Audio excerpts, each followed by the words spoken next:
Hi everyone, how you doing? I thought I would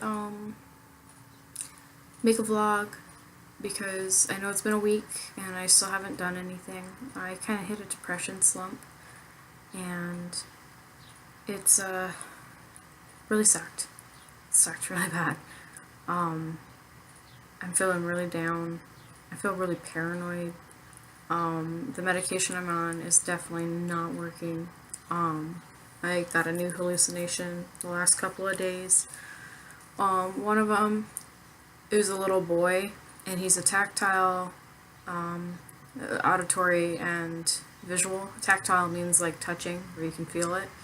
I've been getting the tactile ones a lot more than usual. A few days ago, I got one where I felt like there were bugs under my skin, and I couldn't stop itching everywhere. Now,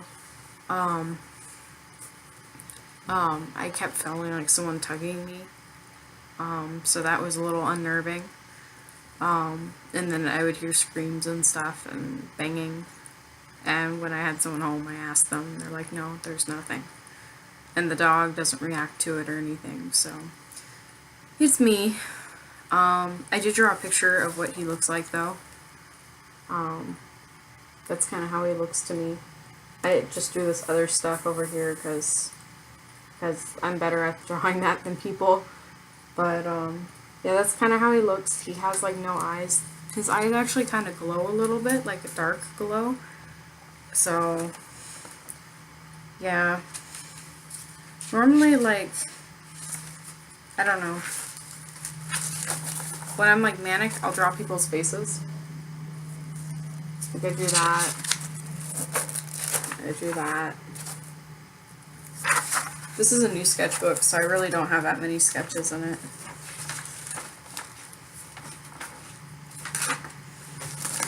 This is when I was depressed before. You can tell, like, this is a heart, and yeah. You can see, like, the line work. I do really fine lines. I'll show you the boy.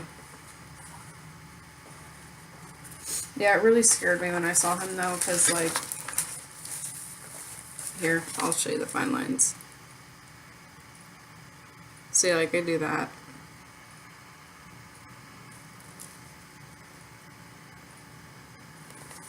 But, I'm better at that than drawing people, obviously. That's why I drew it around him. But it was just really scary. I drew him because sometimes that helps. Like, it just helps me focus on drawing, and I have something to look at when I'm doing it, and it's easy to draw. I've also been getting really scared about noises. Like, if I hear people talk too loudly, or if the TV's too loud for me or whatever, I start freaking out. And that, my therapist says that's a delusion. And with the delusion and with the hallucinations I've been getting, she says I definitely need a med change. Like, this is not working.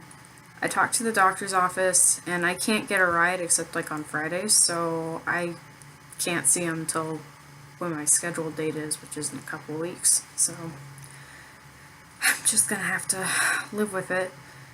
Sorry about the Gwent updates. I haven't done them. I just haven't been feeling it. And if you can't feel it, I can't really play it, so I haven't been doing it. I might try some today just to try to get myself out of the slump, but who knows. Maybe I will, maybe it won't. I don't know. I felt this would kind of help me relax a little, because I know when I put out videos, they always make me feel a little bit better. For some reason. It's kind of like putting a diary entry in. Just makes you feel a little bit better. Except I hate writing. So, this is a little bit better format. Other than that, I've just been depressed, really depressed. It's been hard for me to work on the page that I admin on. It's just not easy. Not easy at all. I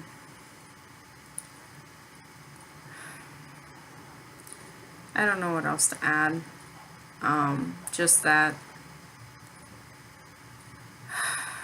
I I don't know. I'm gonna see if I can get through this. If I can't, I may end up hospitalized. I don't know. If it gets worse, I definitely will be, because it's been pretty bad. And I haven't been having caffeine or things that would cause me to hallucinate more. Because caffeine, my old psychiatrist said that caffeine can make it worse if you have them. So I stay away from caffeine now, even though, like, I have a tattoo. It says death before decaf. Or maybe we can do that. But I love coffee, and I can't have coffee anymore because of that. It just makes it worse. It makes me paranoid. I occasionally am bad and I have some, but I've been staying away from it as good as I can. But we'll see. I'm hoping the meds get switched. Hopefully he doesn't try to up the dosage again like he did last time when I asked him to switch it. Because last time I said, let's switch medications, and he's like, no, let's just up the dosage. And I said, but it's not working. And he's like, well, let's just up the dosage. It works good on most people. Well, it's not working for me, so obviously it's time to try something new. Now, I don't know. I was talking to my therapist. I really like my therapist. She's very smart, and she used to work with a bunch of psychiatrists, so she knows what she's talking about. Like, she knows all the medications. She knows a bunch of random tidbits that normally a psychiatrist would know. And I don't see a psychiatrist anymore. I see a nurse practitioner now, which he's basically there's a psychiatrist at the place, and there's nurse practitioners who branch off from him.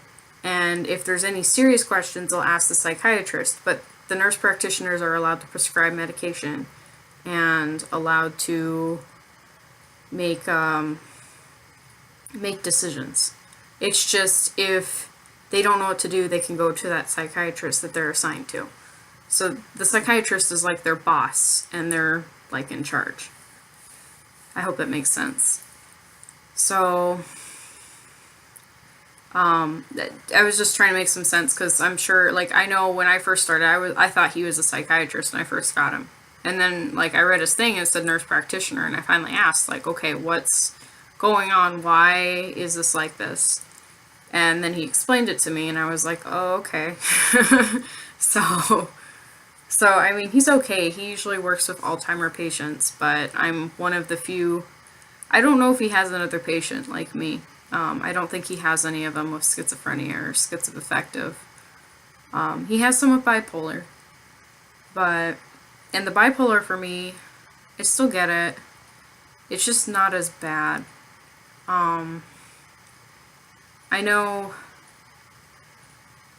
it's going to sound like I'm rambling, but once I start talking about this, I just can't stop. I know when I accidentally took too much of my medication and I figured it out, I felt amazing on it. Like, I didn't feel manic. I felt like normal, like amazing normal. And that was at 400, and you're really not supposed to be on that much. What it was I had a recent med change with the Lamictal, and I told him, well, I thought he said to take 2 of the tablets. He said only to take 1, because I was going up to 200, but I thought it was 2. I thought they were 100 each, and it said it was 200 each, so I was having 400 instead of the 200 I was supposed to have. And I felt so good on it, and I told him, I said, I know I messed up, but this feels really good at where I'm at. And he said, no, like, you can't go that high. And I talked to my therapist about it, and she said it's very rare cases, but sometimes they do. But if it's already working somewhat, then they're not going to do it. So it's already working a little bit, so they're not going to do it. I'm just going to have to keep trucking and try to get out of these moods. Get out of these depression and manic episodes, which has been difficult. And then this hallucination stuff, it just really makes things rough. Like, not easy. What was I going to tell? Oh, yeah. The next medication they're probably going to put me on is Invega. My therapist mentioned that Risperdal is related to Invega. Risperdal was a medication I reacted very poorly to. It made me panic to the point I was terrified to fall asleep. I was terrified to be alive. Like, I would go, we're on Earth, we're a ball in space, anything could happen and we could just die.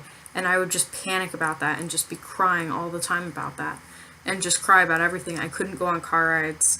Like, if that happened again on the Invega shot, the thing is with Risperdal, it's a pill form.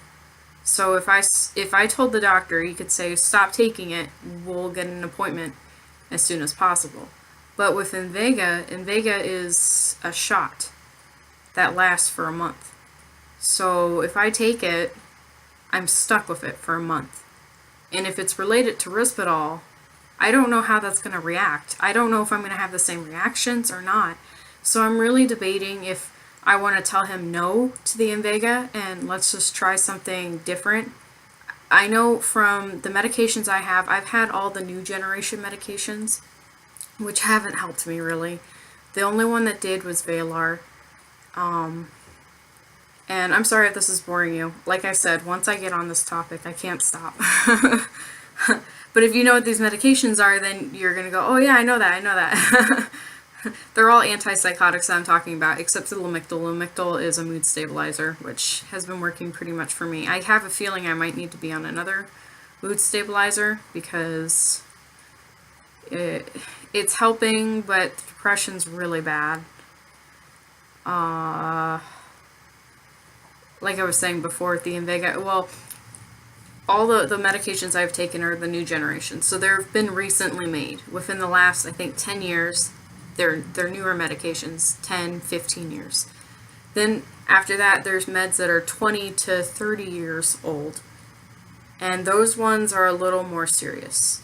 Those ones, I know a couple of them you have to get blood tested because it can kill your white blood count.